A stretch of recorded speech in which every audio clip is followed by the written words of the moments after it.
Suppose hospital A admitted 21 less COVID infected patients than hospital B and all eventually recovered. The sum of recovery days for patients in hospital A and B are total 200 or 152 respectively. Average recovery days for patient admitted in hospital A was 3 more than the average in B than the number of admitted in A. Again, an easy one from averages. एक traditional सा simple सा question है, हालांकि calculations थोड़ी tricky हो सकती है, otherwise कुछ भी नहीं है. Let's try to understand. एक हॉस्पिटल ए है, एक हॉस्पिटल बी है. ए में बी से 21 लेस हैं इन्फेक्टेड पेशेंट्स, तो लेट्स अज्यूम ए में x है तो बी में x प्लस 21 होंगे. अगर बी के x मानेंगे तो ए के x माइनस 21 हो जाए. माइनस के बजाय मुझे थोड़ा प्लस में डील करना कंपैरेटिवली इजी लगता है. सेकेंड कह रहे हैं सम ऑफ रिकवरी डेज. ये तो पेशेंट्स हैं, तो डेज, रिकवरी डेज बेसिकली ए में लग रहे हैं 200 दिन, तो बी में लग रहे हैं 152 डेज. तो एवरेज रिकवरी डेज कितने हुए? एवरेज क्या होगा? 200 अपॉन एक्स, मतलब जितने भी दिन लगे अपॉन जितने पेशेंट्स थे फॉर ए. एंड बी का रिकवरी डे कितना होगा? रिकवरी का average that will be 152 upon x plus 21. अब क्वेश्चन कह रहा है कि average days recovery for patients in hospital A was 3 more than the B, यानी ए का बी से 3 ज्यादा था, यानी ए माइनस बी 3 है. तो ए का रिकवरी का एवरेज माइनस बी के रिकवरी डेज का average, that should be equal to 3. बस इसे सॉल्व करना है और एक्स की वैल्यू आ जाएगी जो आपका हमारा number of patients admitted in hospital A होगा. इस इक्वेशन को बस सॉल्व करना एक ट्रिकी काम है. हालांकि कई तरीके हैं, इसको हिट एंड ट्रायल से भी कर सकते हैं, अगर ऑप्शंस होते तो ऑप्शन से भी कर लेते, बट सिंस ये टीटा क्वेश्चन है तो इसे सॉल्व करना पड़ेगा. Let's try to cross multiply.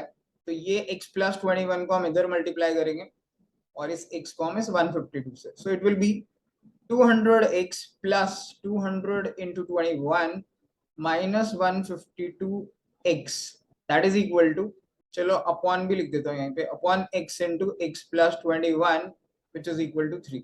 इसको अगला स्टेप यहाँ से लिखते हैं. Left hand side will be, ये 152x है, ये 200x है, so it will be 48x plus 200 into 21. इसे बाद में मल्टीप्लाई करेंगे क्योंकि फैक्टराइजेशन में आसान रहेगा. दैट इज इक्वल टू 3 को मल्टीप्लाई करना है इनसे, तो 3 बाहर लगते हैं, अंदर हो जाएगा. पहले इस x को इस x से और इस x को 21 से मल्टीप्लाई कर लेते हैं.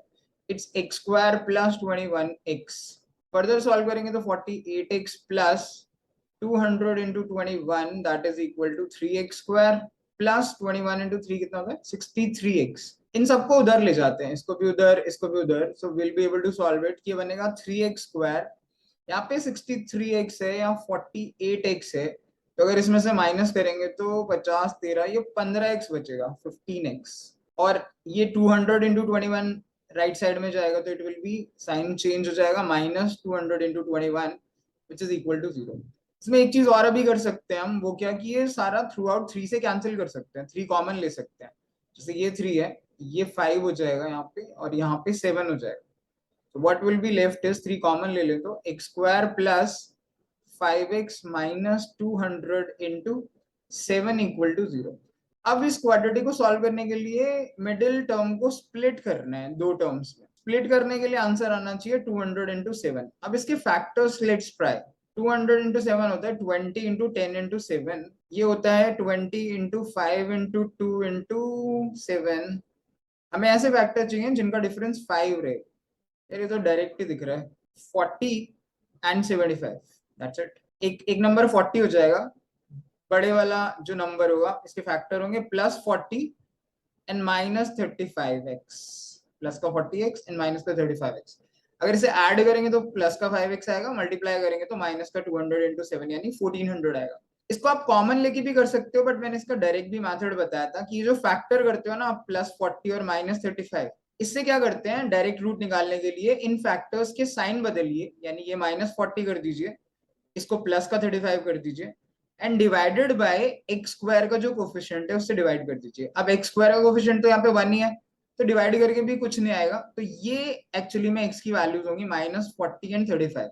लेकिन पेशेंट्स हैं तो ऑब्वियसली नेगेटिव तो हो नहीं सकते कि माइनस 40 पेशेंट्स थे, तो एक्स की वैल्यू विल बी 35. इसका मतलब है the number of patients admitted in hospital A, that was 35, which is our answer. So ये क्वेश्चन में इतना कुछ डिफिकल्टी नहीं है, it's only this equation you need to solve, जो आप ट्रेडिशनली भी कर सकते हो, आप हिडन ट्रायल से भी कर सकते थे, एक्स की वैल्यूज ट्राई करके, but it's an normal average question जो काफी आसान था एग्जाम में करना.